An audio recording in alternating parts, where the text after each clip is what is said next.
President Donald Trump আলোচনায় না ফিরলে কানাডার কাছে বিকল্প পরিকল্পনা আছে বলে জানিয়েছেন দেশটির প্রধানমন্ত্রী মার্ক কার্নি। সোমবার কুয়ালালামপুরে সাংবাদিকদের একথা জানান তিনি। আমেরিকার বাইরে রপ্তানি দ্বিগুণ করতে এলএনজি সহ ক্লিন এনার্জি উৎপাদনের হার 50% পর্যন্ত বাড়ানোর ইঙ্গিত দেন কার্নি। এদিকে প্রেসিডেন্ট ট্রাম্প অটো শ্রমিকদের জীবনকে দুর্বিষহ করে তুলতে চাইছেন বলে অভিযোগ করেছেন অন্টারিওর প্রিমিয়ার ডাগ ফোর্ড। আমেরিকার বাজারের বাইরে রপ্তানি দ্বিগুণ করার লক্ষ্যে আসিয়ানভুক্ত দেশগুলোর সঙ্গে মুক্ত বাণিজ্য চুক্তি করতে যাচ্ছে কানাডা। 2026 সালের মধ্যেই এই চুক্তি হবে বলে জানান কানাডার প্রধানমন্ত্রী মার্ক কার্নি। দক্ষিণ পূর্ব এশিয়ার আঞ্চলিক জোট আসিয়ানের 47তম শীর্ষ সম্মেলনে কানাডার প্রধানমন্ত্রী বলেন, বিশ্বের চাহিদার কথা মাথায় রেখেই তার দেশ রপ্তানি চুক্তি করতে প্রস্তুত। কানাডার দক্ষ জনশক্তির কথা উল্লেখ করে কার্নি বলেন, বিশ্বের সবচেয়ে চৌকস এবং দক্ষ জনশক্তির দেশ এবার তাদের বৃহত্তম জ্বালানি উৎপাদনে আরও গতি আনতে চায়। সারা বিশ্বের জন্য কানাডার জ্বালানি নীতি নতুন দিনের শুরু করবে জানিয়ে এলএনজি সহ ক্লিন এনার্জি উৎপাদনের হার 50% পর্যন্ত বাড়ানোর ইঙ্গিত দেন মার্ক কার্নি।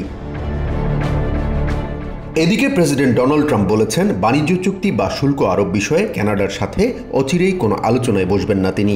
এ বিষয়ে সাংবাদিকদের প্রশ্নের উত্তরে কানাডার প্রধানমন্ত্রী বলেন, অন্টারিও সরকারের শুল্ক বিরোধী বিজ্ঞাপনকে কেন্দ্র করে ট্রাম্প আলোচনার ইতি টানার আগেই দুই দেশের মধ্যে কার্যকর কথাবার্তা হয়েছে। তবে আমেরিকা আগামীতে অমীমাংসিত বিষয়গুলো নিয়ে দ্বিপাক্ষিক আলোচনায় আগ্রহী হলে কানাডাও আলোচনায় অংশ নেবে বলেও জানান তিনি।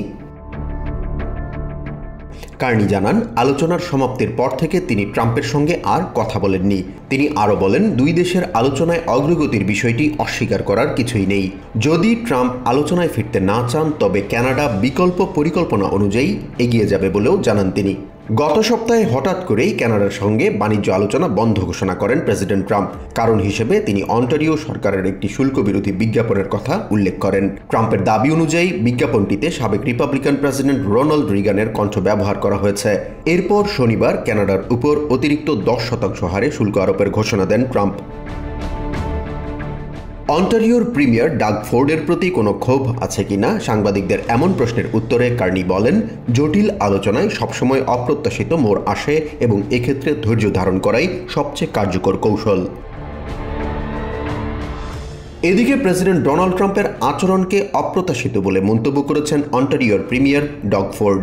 কানাডা ভিত্তিক সিটি নিউজকে তিনি বলেন, প্রেসিডেন্ট ট্রাম্প অন্টারিওর অটো ওয়ার্কারদের জীবনকে দুর্বিষহ করে তুলতে চাইছেন। অন্টারিওর শ্রমিকদের স্বার্থে লড়াই চালিয়ে যাবেন বলেও প্রতিশ্রুতি দেন ডাগ ফোর্ড। জাহান মিথুন, TVN 24 নিউজ ডেস্ক।